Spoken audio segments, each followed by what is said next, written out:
Hey everyone, today we're going to jump into a time machine and head back to the Edo period in Japan. And we're going to explore this really cool idea. What if the most beautiful things weren't perfect? What if they were actually simple and maybe even a little bit flawed? Let's dive in. Okay, so our whole story really kicks off with this. Take a look.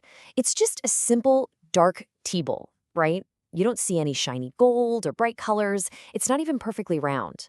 But believe it or not, this little bowl holds the secret to a whole new way of looking at the world.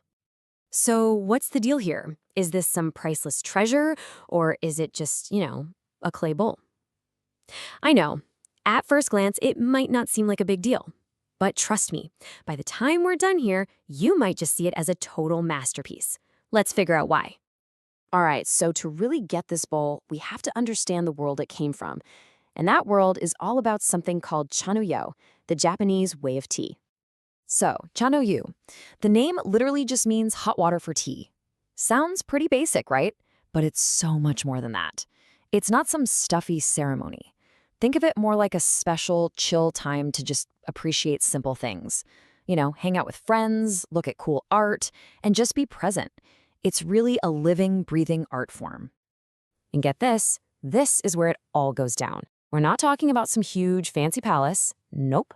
The ideal spot for Chanoyu is a small, humble tea house like this one.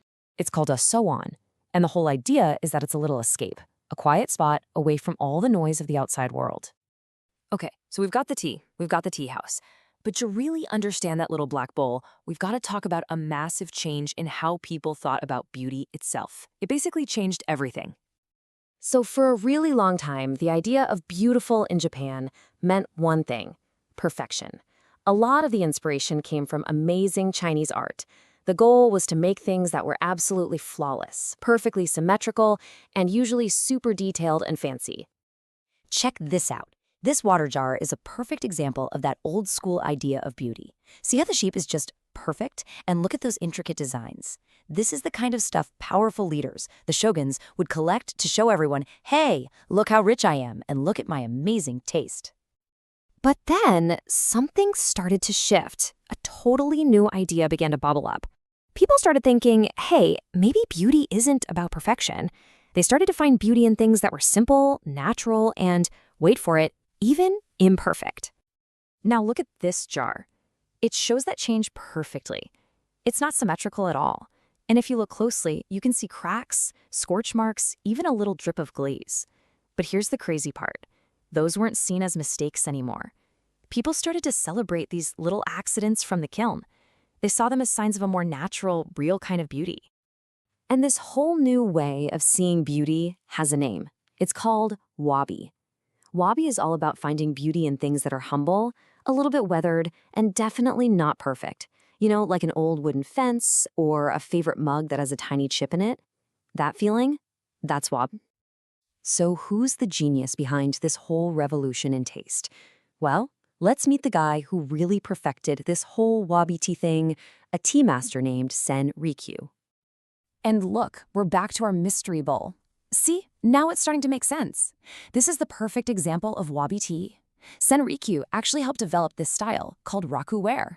What's amazing is that these bowls are shaped by hand, not on a spinning wheel.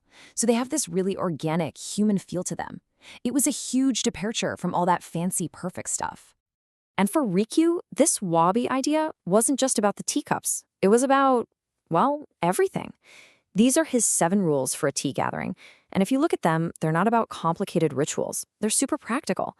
Make good tea. Be ready for rain. Arrange flowers so they look natural. It really all boils down to one simple thing. Be thoughtful and make your guests feel totally welcome and comfortable.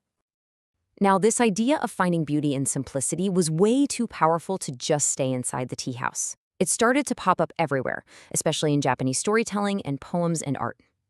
Let's take a look. Just listen to this poem for a second.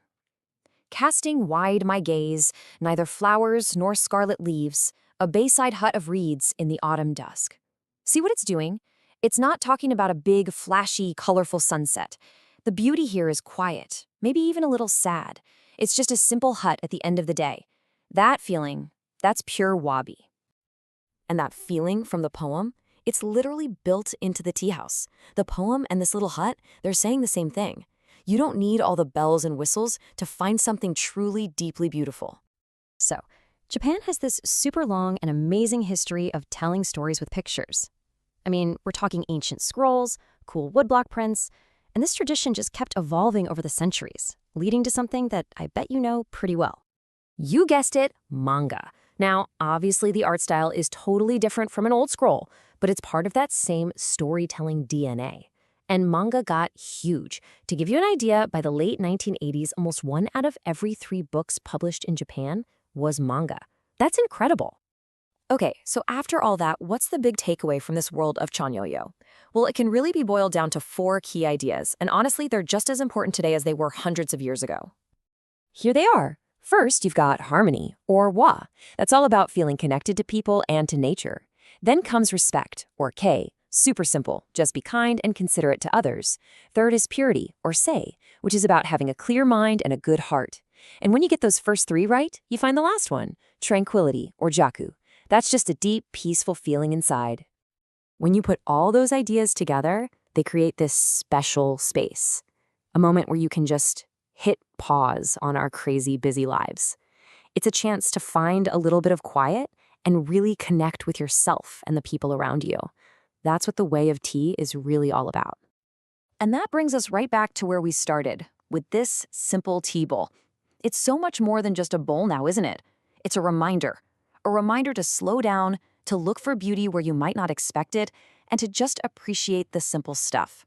So I'll leave you with this question. Where can you find a little harmony, a little respect, and a little simple beauty, a little bit of wabi in your own life?